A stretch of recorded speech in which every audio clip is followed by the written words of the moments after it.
Good morning students. अभी last video में हम डिस्कस कर रहे थे numerical problem based on combination of capacitor.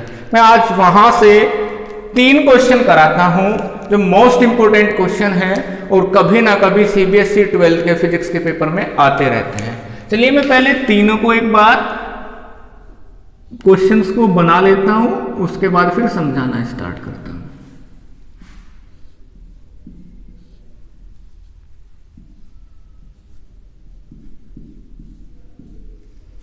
ये हमारा पहला क्वेश्चन,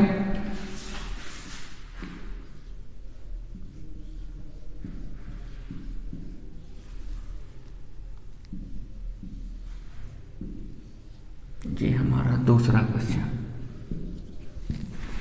ये पॉइंट ए, ये बी, ये 10 माइक्रोफैरड, ये 5 माइक्रोफैरड, ये 20 माइक्रोफैरड, ये 10 माइक्रोफैरड और ये 10 माइक्रोफैरड। और यहाँ पर मैं मान लेता हूँ कि ये भी 10 माइक्रोफैरड है, ये भी 10 माइक्रोफैरड है और ये भी 10 माइक्रोफैरड है। ये दोनों क्वेश्चन बहुत बार एग्जाम में आ चुके हैं और दोनों को सोल्व करने के लिए एक अलग से हमें बात पता होनी चाहिए। जो 3rd चैप्टर करंट इलेक्ट्रिसिटी का टॉपिक है उसके बारे में भी हम डिस्कस करेंगे। पहले एक बार क्वेश्चन समझते हैं। इस क्वेश्चन में आपको बोला जाएगा कि calculate net capacitance between point A and B, और आपको ये कितने कैपेसिटर्स दे रखे हैं? 5 कैपेसिटर्स।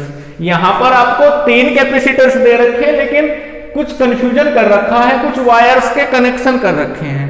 इस क्वेश्चन को हम बाद में समझेंगे, पहले इस क्वेश्चन पर आते हैं। जब आपको 5 कैपेसिटर्स दे दिए जाएं तो वहां पर ऐसा कॉम्बिनेशन बना रखा हो, तो वहां पर जैसे ही हम उनको सोल्व करना स्टार्ट करते हैं तो सोल्व करने के लिए हमें पता होना चाहिए व्हीटस्टोन ब्रिज कंडीशन।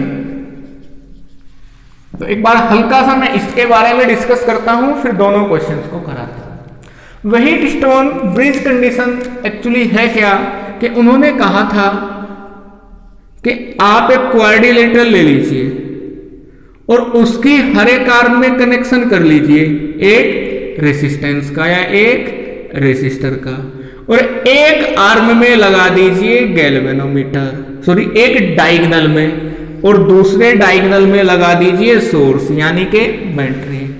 और इसको मान लीजिए ये आपका P, Q, ये R और ये S है। तो क्या कहा व्हीटस्टोन भाई साहब ने कि क्वाड्रिलेटरल लीजिए, क्वाड्रिलेटरल की सभी आर्म में क्या लगा दीजिए? एक एक रेसिस्टेंस लगा दीजिए, एक डायगोनल में गैल्वेनोमीटर लगा दीजिए और दूसरे डायगोनल में एक सेल या एक सोर्स लगा दीजिए। और इसके बाद उन्होंने कहा कि यदि कोई डिफ्लेक्शन नहीं है, डिफ्लेक्शन नहीं है किसमें? गैल्वेनोमीटर में, तो इनका रेशियो सेम होगा। P अपॉन Q किसके इक्वल होगा? R अपॉन S के। डिटेल में इस कॉन्सेप्ट को हम डिस्कस करेंगे चैप्टर 3rd करंट इलेक्ट्रिसिटी में। लेकिन यहां पर आपको क्या याद रखना है कि यदि कोई डिफ्लेक्शन नहीं है तो रेशियो सेम होगा, और यदि रेशियो सेम होगा तो कोई डिफ्लेक्शन नहीं होगा। अब यदि यहां कोई डिफ्लेक्शन नहीं है, यदि यहां कोई डिफ्लेक्शन नहीं है तो इट मींस यहां क्या नहीं है? यहां पर करंट नहीं है।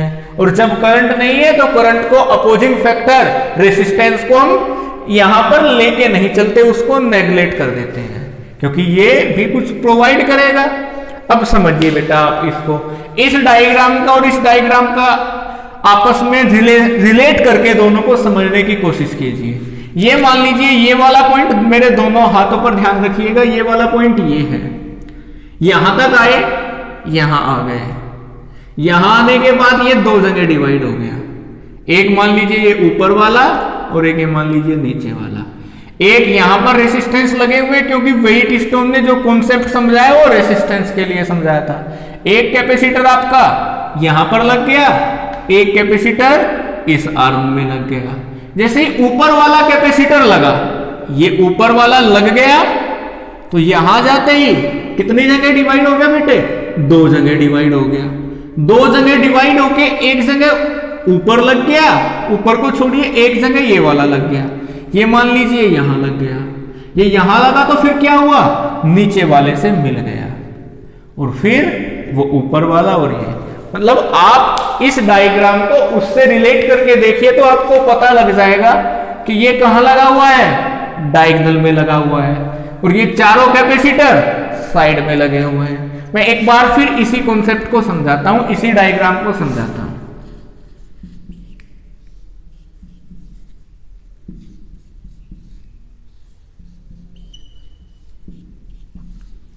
देखिएगा बेटे, यहां से आप स्टार्ट कीजिए, ए पॉइंट से स्टार्ट किया, कितने पार्ट हो गए, 2 पार्ट हो गए।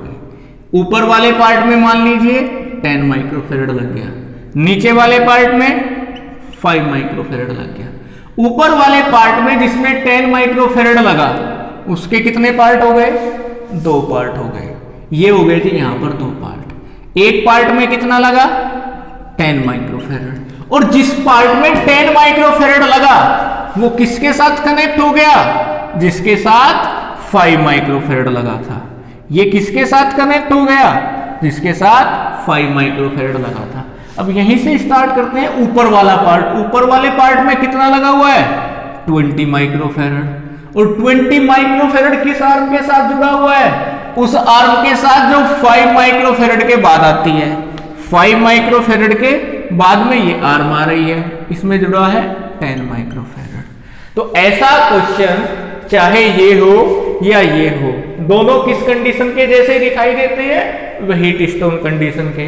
और वेट स्टोन ने क्या बताया कि यदि रेशियो सेम है तो कोई डिफ्लेक्शन नहीं होगा। डिफ्लेक्शन किसके अंदर नहीं होगा, गैल्वेनोमीटर के अंदर। गैल्वेनोमीटर के अंदर डिफ्लेक्शन नहीं है, इट मींस इस आर्म में कोई करंट नहीं है। अब बस यहां पर ये याद कीजिए कि जब ऐसा क्वेश्चन आएगा तो ऐसे क्वेश्चन को हम ऐसे क्वेश्चन में बदल लेंगे, और उसको फिर हम चेक करेंगे कि क्या रेशियो सेम है। देखिए यहां पर ratio 10 microfarad upon 20 microfarad equals to 5 microfarad upon 10 microfarad. Ratio कितना, 1/2, 1/2। रेशियो सेम है, इट मीन्स कंडीशन सेटिस्फाई हो गई। और जब ये कंडीशन आएगी तो इस बीच वाले को कंसीडर नहीं किया जाएगा। क्यों, क्योंकि इस आर्म से कोई करंट फ्लो नहीं होगा। अब यहां कोई करंट फ्लो नहीं होगा तो यहां चार्ज स्टोर नहीं होगा। तो इस क्वेश्चन को हमने इसमें कन्वर्ट किया, रेशियो चेक किया, रेशियो सेम आ गया। रेशियो सेम आने के बाद ये नेग्लेक्ट कर दिया गया, या इसको हम कंसीडर नहीं करेंगे। अब नेक्स्ट डायग्राम बनाते हैं। ए पार्ट चला, ए के 2 हिस्से हो गए। एक हिस्से में कितना लगा, 10 माइक्रोफेरेड। उसके बाद कौन लगा, 20 माइक्रोफेरेड। 20 माइक्रोफेरेड ऊपर लग गया, फिर नीचे वाले में देखे एक लग गया 5 माइक्रोफेरेड, दूसरा लग गया 10 माइक्रोफेरेड, और फिर ये दोनों एक दूसरे को ज्वाइन कर गए। अब आपका ये क्वेश्चन बिल्कुल इजी क्वेश्चन बन गया, लेकिन कितने स्टेप के बाद, 2 स्टेप के बाद। पहले स्टेप में इसको कहां कन्वर्ट किया, वेट स्टोन कंडीशन के जैसा, और फिर इसमें से क्या किया, बीच का नेगलेक्ट हो गया। क्यों, क्योंकि रेशियो सेम आ गया। तो फिर हमने सिंपल बना लिया।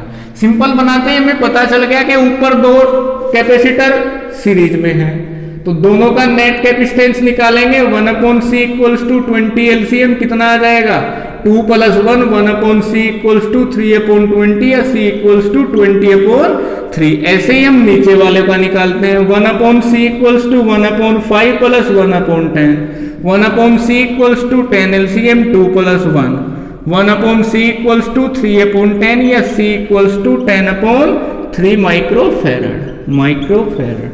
नेक्स्ट डायग्राम बनाते हैं। ए से क्या हुआ, 1 लग गया ऊपर, इन दोनों की जगह कितने का, 20/3 का। 1 लग गया नीचे, कितने का, 10/3 का। दोनों किसमें है, पैरेलल में। पैरेलल में कैसे निकालते हैं, C1 + C2, तो 20/3 + 10/3 30/3, C कितना आ जाएगा, 10 माइक्रोफेरेड। यही आ जाएगा आपका आंसर। ये क्वेश्चन क्लियर हुआ जी। इसके बाद हम इस क्वेश्चन को समझते हैं।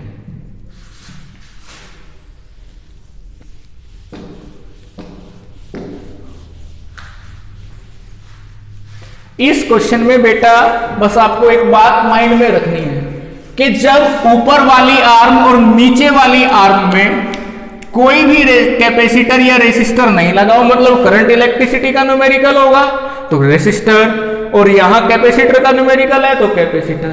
यदि इस आर्म में और इस आर्म में कुछ भी नहीं लगा है तो इनके अंदर जो होंगे वो सभी कैपेसिटर्स पैरेलल आएंगे। क्या आएंगे जी? पैरेलल आएंगे। ये पॉइंट ए, ये पॉइंट बी, ये 10 माइक्रोफेरड, ये भी 10 माइक्रोफेरड और ये भी 10 माइक्रोफेरड। पैरेलल में कैसे निकालते हैं? C1 plus C2 plus C3 से 10 microfarad plus 10 microfarad plus 10 microfarad, total कितना हो गया? 30 माइक्रोफेरड। यही आ जाएगा आंसर। लेकिन देखिए अब इसको समझाता हूं मैं। ए से चले, दो पार्ट हो गए, दो पार्ट हो गए। ऊपर वाले पार्ट में कुछ भी नहीं लगा, नीचे वाले पार्ट में लग गया। लेकिन जिस पार्ट में लगा उसके फिर दो पार्ट हो गए। एक पार्ट में लग गया, जिस पार्ट में लग गया वो उस नहीं लगने वाले पार्ट से मिल गया जाके, और जो यहां से दूसरा पार्ट हुआ था उसमें कुछ भी नहीं लगा, लेकिन किस में लगा? जो ऊपर से आया था और इससे मिल गया था, इसमें फिर एक पार्ट लग गया। तो अब आप लोग यहां पर देखिए, ये तीनों डिफरेंट वायर्स में है या सेम वायर्स में है? ये बेटा तीनों कैपेसिटर डिफरेंट वायर में लगे हुए हैं, और डिफरेंट वायर को मैंने आपको बताया था क्या मान सकते हैं आप कि ये पैरेलल में है। तो इस क्लास में हम इन्हीं क्वेश्चन के बारे में डिस्कस करते हैं। जल्दी आते हैं, नई वीडियो में मिलते हैं। धन्यवाद।